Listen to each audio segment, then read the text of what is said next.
Welcome to Writing the Wrong Way, where we're normally talking about lots of different writing issues, our writing works, our writer's work. Now, the best writer's risk being strange, but today I am talking about Ryan Fitzpatrick, not about his work, although he has some great work, or about my work, but about The Legend of Zelda. We're both very excited about The Legend of Zelda having a new game coming out.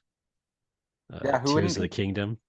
Who wouldn't it be? Well, I don't know who wouldn't it be, Ryan, because since I was a kid, I've been obsessed with The Legend of Zelda. So Ryan and I were just, we're often kind of texting back and forth about video games and other things. And um, so often, of course, it's The Legend of Zelda, specifically Breath of the Wild, which, I really became obsessed with.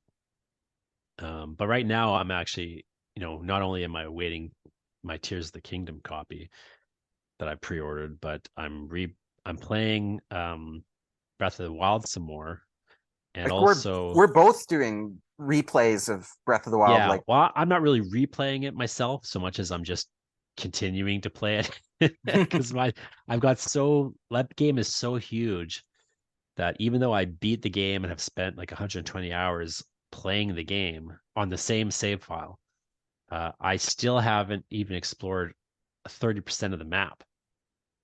Like it's unreal how massive that game is. If people haven't played it, it's a huge game.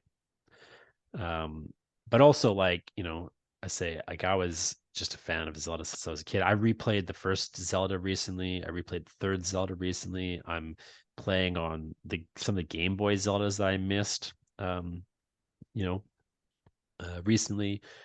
I'm in playing Oracle of Seasons right now and Breath of the Wild some more as I'm kind of, and I was doing this before they announced Tears of the Kingdom's a date.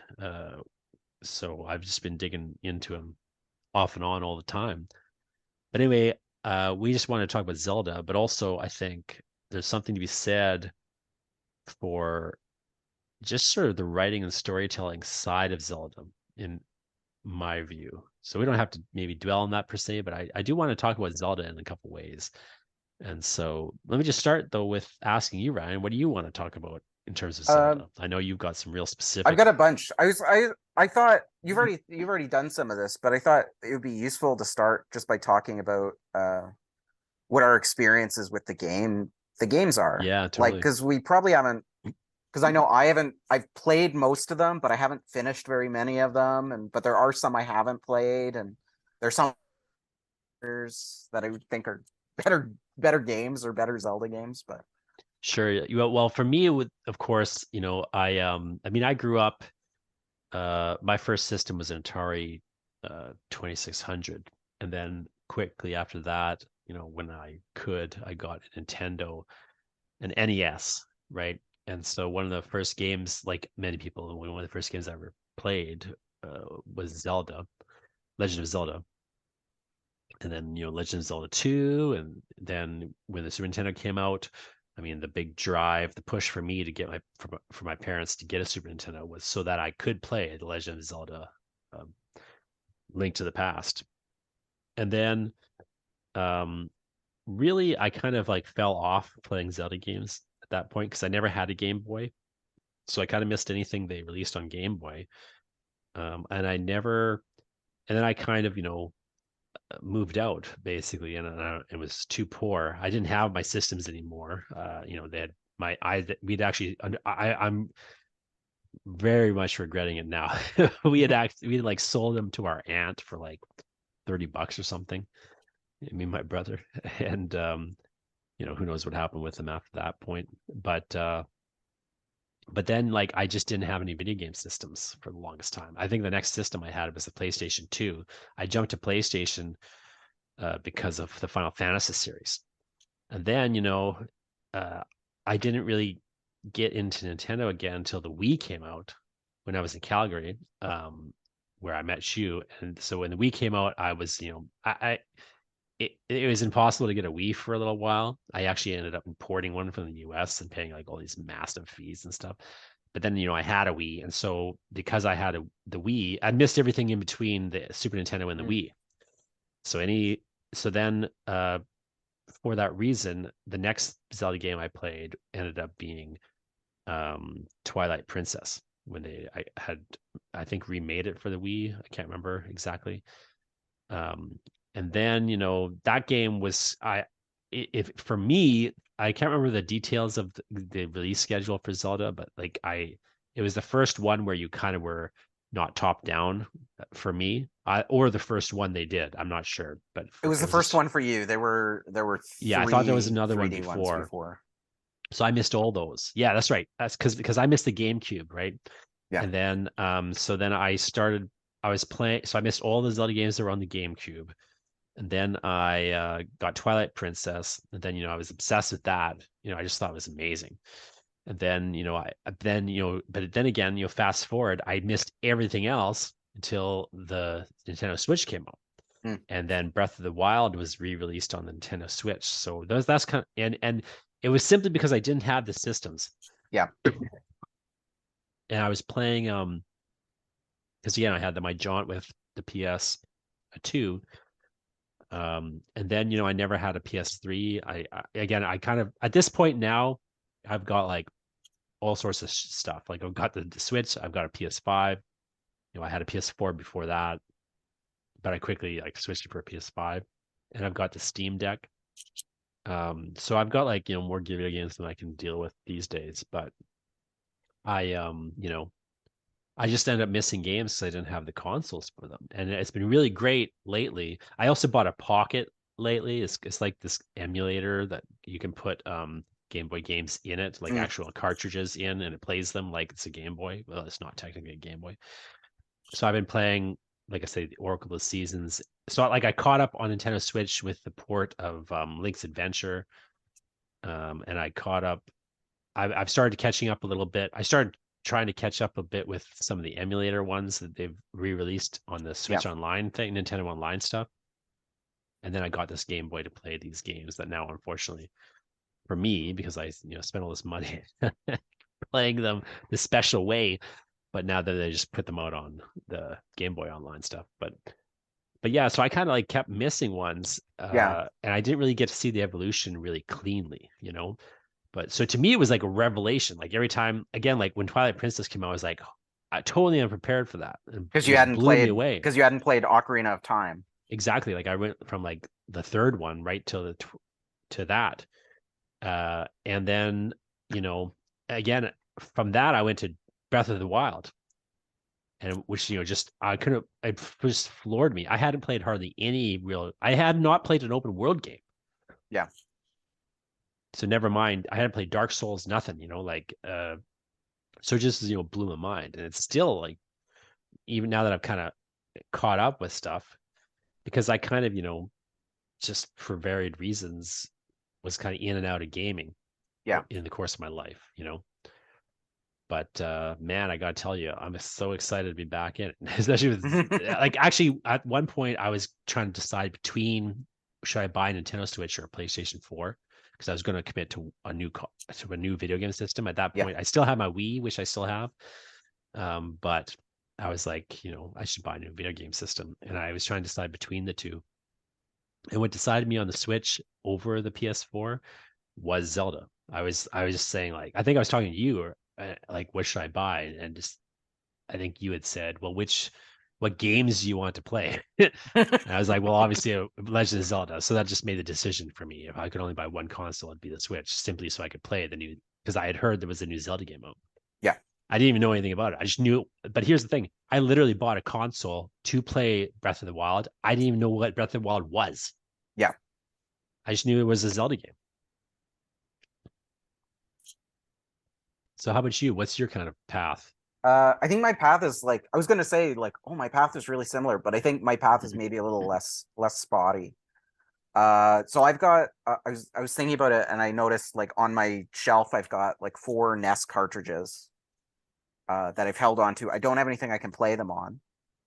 Although I think I have access to all the games anyway. And the 4 games that I've held on to for whatever reasons are Super Mario 1 and 3, Yeah. Final Fantasy, the first one, and the Legend of Zelda. And they're all, I think three of them are the copies that I had when I was a kid. I think Zelda I didn't have for whatever reason, and the copy I have is a copy I bought at a garage sale for $5. Um, so there it might not even work. Who knows? But I think those are the games that when I've kind of chased games as an adult, those when I've thought about consoles, those are the games I've kind of chased. Um, and I think Zelda has been the heaviest. Although there was points where I was more interested in Mario. Um, but so I started like you. I played when I had my NES, which was my first console, because my parents wouldn't buy me an Atari because they had heard that if you had an Atari, it would burn images into your TV screen. Um, but they heard somebody convinced them that the NES wasn't going to do that, even though I think if you left the TV on long enough, it probably would. Um, so one of the first games I had was Legend of Zelda, and I was obsessed with it, and I wasn't very good at it. I think I maybe got, I think I found a lot of the dungeons, but I don't think I beat any of the dungeons past like level 4. I don't think I ever found the Master Sword. Um, like I didn't get very far, but it was like that kind of like wandering around looking for stuff and exploring was the thing I was excited for with that.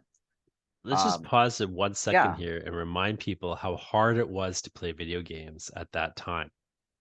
Like it was just one, the games were very, very difficult. Like they were designed to take you a long, long time to yeah, beat if you ever beat them. Because of course, there just weren't other games. There just weren't that many games. So they wanted, you to buy the next one, but they also wanted you to just not stop playing until they had time to put the next one out. yeah, But also it was just so it was one, it was just like the games were harder in many ways than they are this today. But also like you just didn't have resources. Like you could buy a Nintendo Power Magazine or something, or I think they used to back in the day have that phone line you could call. yeah. I It was can't almost like imagine ever getting away with phoning that phone line. My no, I parents would couldn't be, either. But no, but yeah, but that is like how you would get. You couldn't just go online and like Google how to beat where's the next dungeon in Zelda. You would yeah, literally have to call Nintendo and ask them, or like find out from a friend, or do what I did. Like, well, in the dungeons, because people don't forget that in Legend of Zelda, like it doesn't like there's no obvious direction or plan for you to go and do anything yeah, really. Like you just are kind of exploring. And so like I remember I had to like me and my brother, we had to literally like draw maps. Like every screen would be a square and we'd draw mm, like the map and we'd have to like make a map of what was going on because otherwise it was almost impossible to play the game or remember what was where yeah, anything was. So just to kind of when you say that like you never got past that these sort of earlier points of the game, I 100%, I think that might be confusing for somebody who's like younger and like playing games now, but that makes perfect sense to me. yeah. Well, and also like I just wasn't very good. So I think like one of the things that stopped me up in one of the dungeons was the dark nuts, like the knights, Yeah, where you had to get behind them. Like there's too many of them and they're too fast. So I think I one of the many times in my life where I've like rage quit a game was sure. that game. You might also Um have wandered into the dungeon way too early. yeah, which of course the game is totally okay with you doing. Um So I played that, and then I never owned a copy of Zelda 2, but I think I remember renting it because, of course, that was the way you played most of your games back in the day. And I remember bouncing off it. I've played it since, and I'm not very good at it, but it's Zelda 2 is very interesting. Hmm. We could talk about that later if you want. And then Link to the Past is one I never owned, like the Super Nintendo one. I rented it, and I got a copy later when I was an adult, and I 100%ed it as an adult, and it was like this kind of revelation of how good the game actually was. But I do remember as a kid renting it, and that the opening of Link to the Past was like mind blowing because it was like it's raining and it's moody, and you have to like infiltrate the castle, and it's like it was the opposite of like the opening of the first Zelda game in that it gave you this story direction, and there's only so much you can do in the opening hour of of Link to the Past. It might be one of the best openings of any game ever.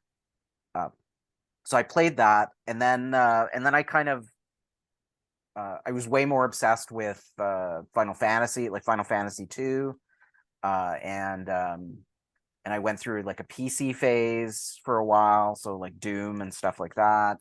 And then when I was in university, I just wasn't playing. I think the closest I got was I was working at a video store, and I bought a Nintendo 64 for like dirt cheap from my boss, and I had two games for it. One of them was Ocarina of Time, which of course is, I don't know if it's Zelda 4 or Zelda 5. At a certain point, we stopped paying attention to numbers, and it's you should go back and play that one because I think it holds up. But at that point, it was like mind blowing because it's the first 3D one. So like a lot of the stuff that gets codified in Twilight Princess and get where they really develop it and like make the dungeons really elaborate is kind of like sketched out in Ocarina of Time. Um, and then the next one I played, I didn't really play Majora's Mask. I didn't play any of the Game Boy ones until much later. And the next one was like I somehow scrounged up the money to buy a GameCube, and one of the games I bought was The Wind Waker. And The Wind Waker was this kind of like it became my comfort game for a while. I was doing student teaching, and like I would like be exhausted, and I would sit in front of the TV for a half hour a night, just like playing this game where you're sailing as Link on an ocean. And I actually think a lot of the DNA of Breath of the Wild is in The Wind Waker. So I wish they would put that on Switch so you could play that one. And then after that, I was kind of like, I made sure at very least I played all the 3D ones. The Game Boy ones, I think I didn't play the Oracle games until much later, and then never didn't get very far into them. But I did like camp out for a Wii so I could play Twilight Princess. Um, and then I played, and I think I had a DS, so I played the DS ones, which are very bad. Um, and I played Skyward Sword, which is very bad but interesting, as I said in one of my texts to you. Mm-hmm. Yeah, Um, I was and then like mentioning. I had kind of like fallen off Zelda a bit until Breath of the Wild, and Breath of the Wild kind of renewed And you my played on the Wii interest. U, right? Like you played it earlier than I did. Which one? Breath of the Breath of the Wild. Wild? They came out at the same time. Oh, did they? I Okay. did play it earlier than you, but they came out on the Wii U and the Switch at the same time. It's the same thing Okay. that happened with Twilight Princess. Like I could have played Twilight Princess on the GameCube. Sure. Interesting.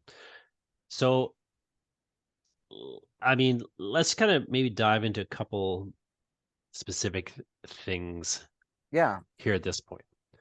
Um, Um, you mentioned the start of a couple of the Zelda games right there. I think maybe a good place to kind of start is with the kind of openings of some of these games. And so you know, one of my things that I always think about this from a writing perspective, and even just game design. hmm, So I've got like here in my hand, I bought the little handheld Zelda. This is like Zelda 1 in a little tiny thing. Game and watch they call it for some reason.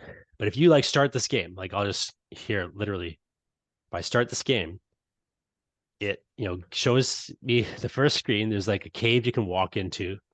Now, if you don't walk into the cave, you wander up here, you get killed by these guys because you have no weapon. yep. If you go left, you get killed by those guys. You go right, you get killed by those guys. You just run around until you die, or you walk into this cave. And what do they do, of course, in this cave? This is one of the more famous openings. There's just a guy with a sword. It's dangerous to go alone. Take this. That's it. Yeah. That's your introduction to the game. And it's so brilliantly economical because it doesn't start you in that cave. It doesn't start you with a guy handing you a sword and saying it's dangerous to go alone, take this. It lets you have the option to go in the cave, which of course you obviously uh, might want to do since it's within the screen you're on. It's the only thing you Yeah. can do within Well, that screen. eventually you're gonna go into the cave, even if it's not the first thing you do. Yeah, even if I mean it's cueing you to go in there as the first thing because there's Yeah. nothing else you can do on this screen. But if you decide not to for some reason, you do have the option to not do it, and then you can immediately see the consequence of not doing it. Right? You're at the disadvantage. What are you going to do? I need a weapon to kill these guys. And then here either you die and are returned to that screen, and then you go in the cave, Yeah. or you make your way back to it, or whatever. You figure it out at some point. It's so economical. It's such brilliantly simple design, where it's cueing you rather than forcing you to do Yeah. something, and it is very simple on one level. Like even just the phrase, "It's dangerous to go alone. Take this." Like it's so uh tightly struck, like it's so tightly constructed as a Yeah. sentence or two sentences. Um, there's no extra words in there, and it's just gets to the heart of like either what you just experienced, which is that it's dangerous to go around without a sword, or just as a kickoff, hey, here's a sword. Here's why I'm giving it to you. Yeah. Right? There's only Like there's only a few games that I name that have like openings. Like I don't know if there's a game that I know of that has an opening so narratively like tight. There are games that I think like mhm, do very good jobs of like teaching you how to play them in like the opening moments. Like I think like Super Mario 1 is one. which is the same Uh game designer, by the way. yeah, I think Doom is another. Like the opening Yeah. level of Doom like shows you almost everything you need to know about like how to play that game. But here's the other great thing about that Zelda opening for me. It's so narratively tight, but at the same time, you don't know what you're supposed to do Yeah. outside of like get the sword and then what? Yeah. Well, you go, now you got a sword, you can go around and you Yeah. have to figure it out. Like you don't know what you're supposed to do in this game. Yeah. You just have to literally, and you're never told, by the way. People Yeah. forget this because it's so foreign to how we deal with games now, and you have these Yeah. opening sequences that are so long and tell you so much story and give you so much to do. Um, there's just literally no explanation ever in this Yeah. game of what you're supposed to do, ever. You just have to kind of you gotta you don't even know that you're supposed to go into dungeons and Until you like find one. until you find one, and then you're like you could find the wrong one, because they're escalating in their difficulty, but they Yeah. don't necessarily escalate in terms of how hard it is to get into them. Like some of them you can't open until you get certain objects, but a lot of them you just stumble into. Yeah. It's really to me like it's so fat. I mean, at the time I didn't even think much about it because games were sort of a bit more like that in some respects. Yeah. But you would just have to learn like a lot of, and the story of the game basically was outside of the game. It was in the instruction book. Yeah, that's the other thing. That's actually a very good point out. If you had the instruction book, you had that story and you had a Yeah. bit more cueing, because these instruction books really used to be instruction booklets. I do a lot of freelance work with a company called Special Reserve Games, which is a division, which is part of Devolver Digital. And one of the things we do, because we make physical editions of certain Devolver games, but one of the things that I'm kind of in charge of in some respects is co-creating these instruction booklets that we do. So it's very important um, for the company that we do instruction booklets. It's like a big collector's kind of item, but also it's like so it's like I'm mostly dealing with the text and some of the design concepts, and so like we did a game recently, a physical only game called Demon Throttle, and it was a real discussion with the developers about like how to handle the instruction booklet because they really wanted it to be like that, like an old school instruction booklet. It's like Mm. you get information from the instruction booklet that you might not actually get in the game, and we hit a code in the instruction booklet with, that you can only reveal with heat sensitive ink and all this cool stuff. But like that used to be those instruction booklets are rarely made anymore, Yeah. one at all. And when they are made, they just don't necessarily have the same function they used to have, Yeah. where because so much of that has been, for good reasons, so much of that has been taken over by like wikis and things like that. But it's a very different approach to storytelling in these old games, especially in a game like Zelda. And as you say, by the time you jump ahead to something like Zelda 3, and that opening is completely different. Yeah. But it is a brilliant opening in its Well, and own it's way. economical in a different way, I think. Like Hmm. it kind of it directs you a lot. And I don't think it's better or worse than the Zelda 1 opening. No, Um, I mean, my favorite Zelda game is the third one. yeah. Well, Um, me too. yeah, and so that's my favorite game of all time. Never mind my favorite Zelda game. But one of the things that's so great about it, as you say, is that opening sequence. It's very engrossing. It's very immersive. It has a moodiness, an atmosphere to it that at least I don't remember being as common in games or as well done at the time. I mean, maybe I'm just it's my memories, but I think that generation, that Super Nintendo, because I was thinking about it like at some point last year, I was replaying. I think I replayed the first 20 hours of Final Fantasy 2, no, or which Final Fantasy 4, but that game like has so many cutscenes in the first 20 minutes, and it's like, oh, this is where this was invented. Like there's a little bit of that in the NES Final Fantasy and then the Dragon Quest games, but like it's like cinematic at that point. And now are that you opening of the talking? Zelda game is I always get confused with the Final Fantasy series. Are you yeah, talking about the SNES game they the put out? SNES game, yeah. Okay, so that game is one of the fascinating things about that game, which if people may not recall, is one of the selling points of that game at the time. Now it's not we're talking about Zelda, we're talking about Final Fantasy quickly, but as a Yeah. detour. But one of the selling points of that game at the time was the Super Nintendo should not be able to run that game.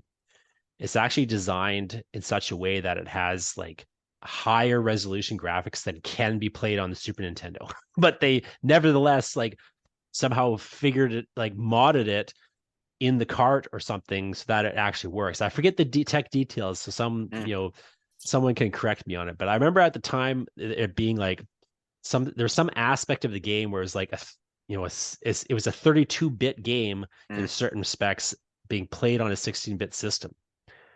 Either the music or the graphics had been modded in some particular strange manner.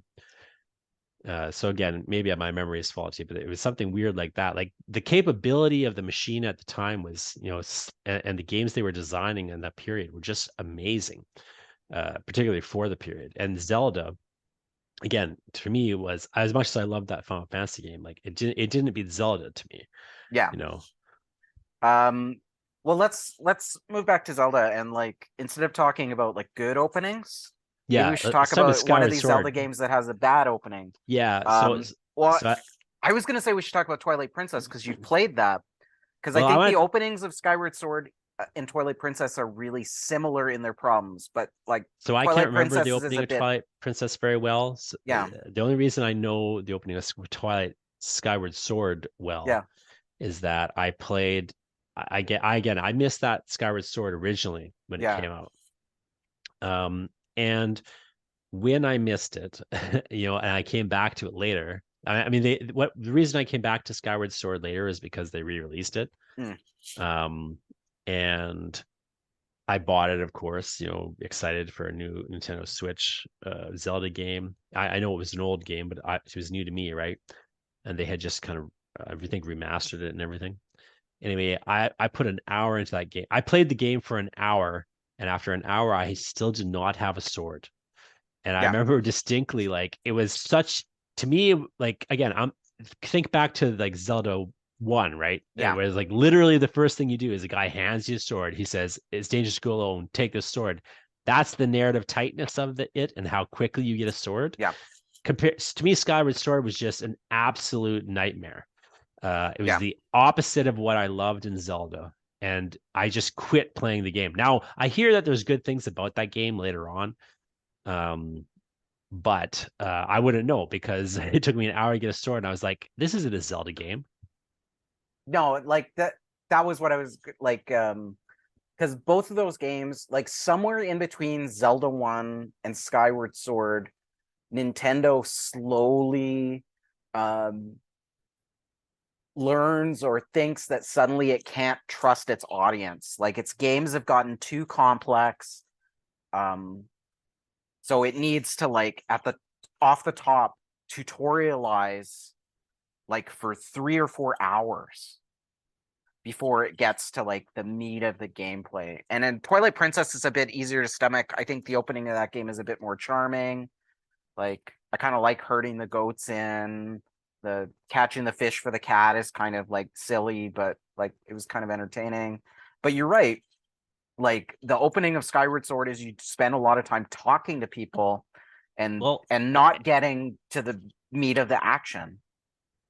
and it's not even that I love, so to me, this is where Breath of the Wild really hit it Yeah. right. Because again, even though it's this open world, it's this 3D approach, um, you just are dropped into it. Yeah. You're literally like just dropped in. You literally wake up in this world. You don't know what's happening. It becomes part of the story that you don't know where you are, what's going on, and it's Yeah. different. And all this stuff has happened in the meantime since you've been asleep, But you're just dropped in, and like you got to figure it out. And you can. I mean, it's such an open world game and it's like the first game. There's a level of directionlessness to it. Yeah. At a So you can, if you want, just literally go to the final boss and fight him. And if I don't know who can manage to do that, but people do it. People Well, speed run that game and just you can. I think this. What's the speed run? What's the world record it's at? like a handful of minutes. I forget. It's less than half an hour. It's under half an hour for sure. Yeah. To again, because all they're doing is they're waking up, going to the final boss, killing him.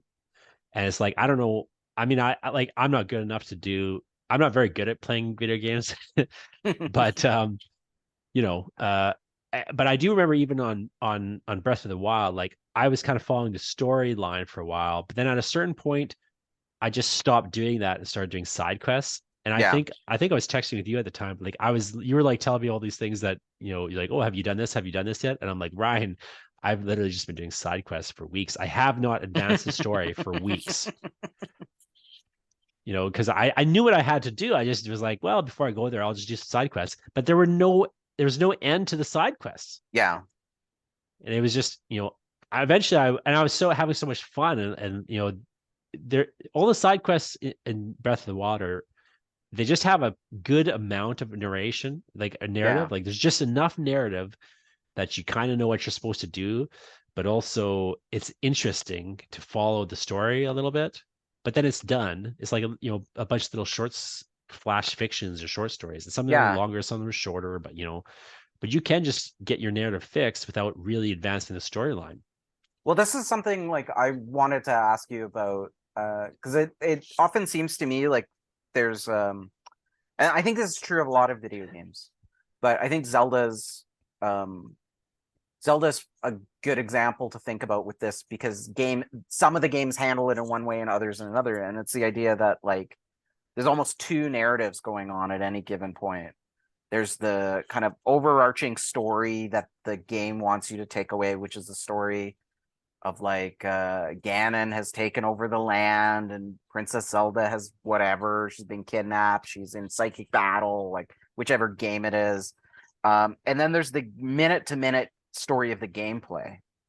I think like with Mario like games, this is more striking because like you don't need like the princess being captured as an excuse because the narrative that game is run to the right.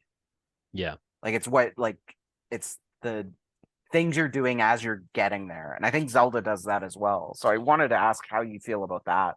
Like, Yeah. Well, like you say, it's a different so it's handled differently in different games. Now, we should note that there are a couple of exceptions to it, but for the most part, I think you're right to point this out. yeah, For the most part, Zelda tells the exact same story every game, down to like who the boss is, yeah. and like you got to get the Triforce or whatever standing for the Triforce there is. It's like there's 8 things or You gotta there's get him, three you gotta get a things or whatever. MacGuffin. Yeah, Yeah, and you got to do these dungeons, and all the dungeons are kind of like these little clockwork puzzles, as well as kind of having some action to it. And then at the end of all that, you end up fighting Ganon, and you got to get a certain arrow. Like it's really precise. There's like a couple things you basically do in every game. Now there's yeah, exceptions to that. Like you got games like Link's Awakening where it's not really what you're doing. Well, and Majora's Um, Mask is the classic example of that because that's a game I bounced off of 3 or 4 times because I like some people tell me it's their favorite of the Zelda games. and I really I feel that I'm glad someone likes that game because that game is like if we think about narrative in those games, like it's really interesting because that game's all about assembling narratives because you live the same 3 days over and over. So there are all these side quests where you're running around this town and figuring out people's daily routines and like you solve problems for them. At the same time, you're trying to like stop the moon from crashing into the earth, which is the overarching story of the game, right? Um, which and that I think that has a different kind of narrative stakes than like literally any other Zelda game. Well, so let's just jump back to your question though, which Yeah, is, yeah, how did the games handle differently or balance these sorts of? I mean, I think of it as the main quest versus the side quests, yeah, right? Which is kind of a pretty, as those side quests again, they're it's not unique to Zelda. Like a lot of the quote unquote RPGs have this structure where you got a yeah, main quest, and then at a certain point in the game, you're allowed to depart from the main quest and do side quests. yeah, Final Fantasy almost always has a structure where you have to follow the main quest for a certain period of time, and then you get these breaks where you can do side quests or mm, not, right? And then some of these more open world games that have come about in recent decade uh, or so, they tend to take that to a more extreme level where you yeah, can again, like I was really obsessed with Horizon Zero Dawn for a little mm, while there, and it was one of those things where it's like you're basically following main quest, then you get out of this, you kind of get past a certain point, and then you can just roll around the world and do yeah, side quests, and you don't have to advance the story, just like in Breath of the Wild and so on, right? And so like I think one of the things that I like about that structuring and the way you can kind of bounce from one to the other, and I find in Zelda it's a bit more extreme. Like I feel like you can more quickly get into side quests in Zelda than you can often. Like there's less compulsion for the most part in those games to advance the main narrative, yeah, and there's less requirements to advance the main narrative often as well. Like you can just skip things. Like you can skip items in Zelda. You can just not get certain items. It's not like Metroid or something where you have to do this to unlock this. You know what I mean? Like there's some of that in Zelda, but there's a lot of like just things you could just not get. yeah, And you know, and there's a lot of like your ability to kind of just go on these side quests or completely ignore the side quests, is really extreme. I feel in Zelda compared to a lot of similar games. What I have always liked about it personally is it kind of becomes two games in one for me. And in fact, okay, in Zelda 1, you literally like it was the first. I mean, the other thing that blew my mind about the first Zelda was when you beat it, it just you unlock a whole second game. yeah, Like they just modded it, and it's fundamentally totally different, and you get like eight. It's like it blew my mind. Like I couldn't believe how big the game was to start with, and then like you literally have a whole new second game for me. What, and like I don't feel like I haven't seen that again per se, but it has like that ability. I feel like the side quest uh side of it kind of like it lets you preserve the exploratory thing where you're just kind of yeah, looking around the world and just checking things out, uh, like you did in the first Zelda. yeah, Um, but also, you get the opportunity to have these to really go through a story if you want to follow these main quests. Like yeah, I've always liked the kind of bopping between them because if I ever get bored of like Zelda, I'll just switch what thing I'm doing. So like to me, it makes it more like it's technically the same game and it's technically the same gameplay, but I think it has because it has the narrative quality is so yeah, different. It feels like you're kind of switching from this game to another game, even though you're still playing the same game. So to me, it yeah, has always kept it fresh for me. Like I whenever I get bored of it, Zelda, I just keep playing Zelda, but I just do it in a different way. yeah. I think this. um this is one of the reasons why I find like Skyward Sword so interesting, so easy to hate, and so interesting to talk about. One of the complaints that I've seen people have online about Breath of the Wild is that it doesn't really have any dungeons, which isn't entirely true. The shrines are like mini It's not, dungeons and but like it these, is. It but is there are also no, my complaint. yeah. Yeah, Um, it and doesn't have a lot part of of the classic reason, Zelda dungeons, part of the except for the reason, beasts. yeah, part Yeah, of, I think people who have that complaint need to go and play Skyward Sword again.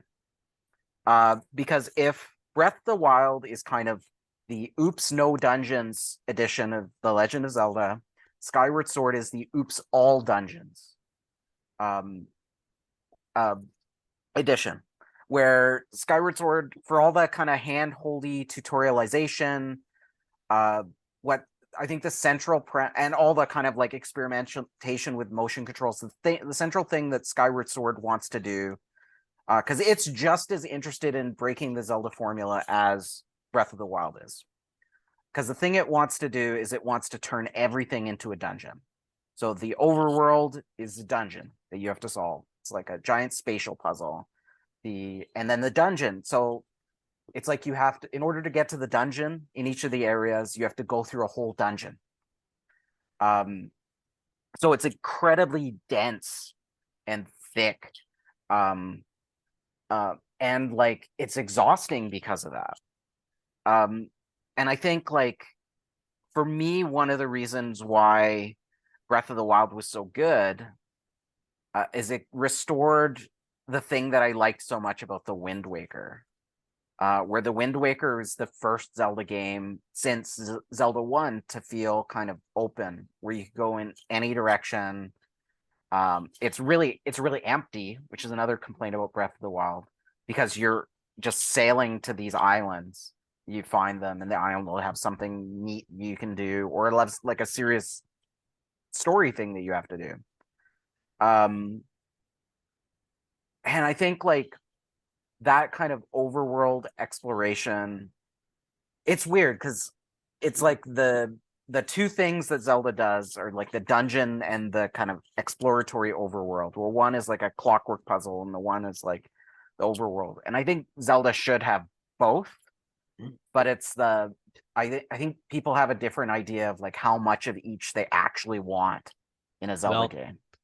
I often think like it's interesting for you to frame it that way, where like the overworld and that Skyward Sword becomes a dungeon in a manner of speaking, because there's two things that are kind of interesting to me in that. So one thing I would say, not knowing that game well, but one thing I would say that I always think about with the first Zelda and how I just go back to the side quests Yeah. and side of it. Since the first game, I think Zelda has been very invested in secrets. There Mm. are secrets in this game, and the side quests are in some ways are just an extended form of secrets. Yeah. Um, and there's a level of which you don't need to figure out the secrets, but the game is sort of promising that there's secrets if you want to figure them out. Yeah. And one of the things that I remember, what I realized with Zelda 1 when I was playing it originally, at a certain point, me and my brother were kind of playing it. And what we realized at one point was basically, with maybe a handful of exceptions, basically every screen of that game has a secret on it. Mm. So and again, this is almost every single screen. There's a rock you can push, there's a place you can blow up a rock to unveil a staircase, there's a thing you can burn down, like a tree you can burn to unveil a staircase or something. Like there's basically more or less a secret on every screen. Yeah. And so what I realized, once I realized that, of course, it became like a question like, okay, well, let's just go screen by screen and figure out what the secret is. And the way that Zelda 1 works is like if you have the uh like certain items that will only work once on the screen and then you have to leave the screen and come back. Yeah. And so like I remember like I would literally like if there's like 20 trees, I would go on the screen, burn the tree, go back, come back, burn another tree, like until you get the candle where you can burn multiple times on the screen. Like I would just go do that, and like eventually it would unlock a a staircase, and then it becomes a question of okay, well, what's down the staircase? And it could be you get some money, they take money from you, you know what I mean? Like, or It could be a dungeon. I think one of the it could be a dungeons is you dungeon, burn a random tree. yeah. So like but it's one of those things where it's like really there's maybe 10 secrets you have to uncover to advance Yeah. the game, but there's like 200 secrets Yeah. in that respect. And then when we get into like uh by the time you're up to like Link to the Past, it's there's some of that still, Yeah. right? But there's also like some of those kind of secrets have really graduated narratively to becoming these side quests, Yeah. where you kind of like, you have this little mini story that you could completely avoid or you could follow along. And then eventually, as you kind of and Breath of the Wild, I think by the time you get to Breath of the Wild, like all those elements have started to advance. But you're not required to do a lot of it. Like it is like but again, like I beat the game Breath of the Wild, and I beat the game. I played it for 120 hours and did a ton of stuff. Got like Yeah. most of the shrines. I still haven't been to 30% of the map. Yeah. And as you say, there's no need to in some ways Yeah. because again, some people complain about this, but it's like you just don't need to go. There's like nothing there for like most of the map. There just isn't anything. But Yeah. if you still just kind of have to go check it out to see. Yeah. And there's sometimes weird surprises, and like I'm always startled by how on one hand there's nothing, but on the other hand there's like some little hidden thing, Yeah. if you just go to any part of the map. Yeah. I'm amazed because like I know you said like your current playing of Breath of the Wild is you're just kind of going back to your save file. I decided to start fresh. I set a bunch of rules for myself so the play experience would be different. But hearing you talk about like you're having that realization about Zelda 1 where it's like every screen has a secret. It's like that moment where you begin to kind of see behind the curtain a little bit. You're like, oh, here's how these game systems work, and it changes how you engage with the game. And I'm finding that in my playthrough of like my new playthrough of Breath of the Wild.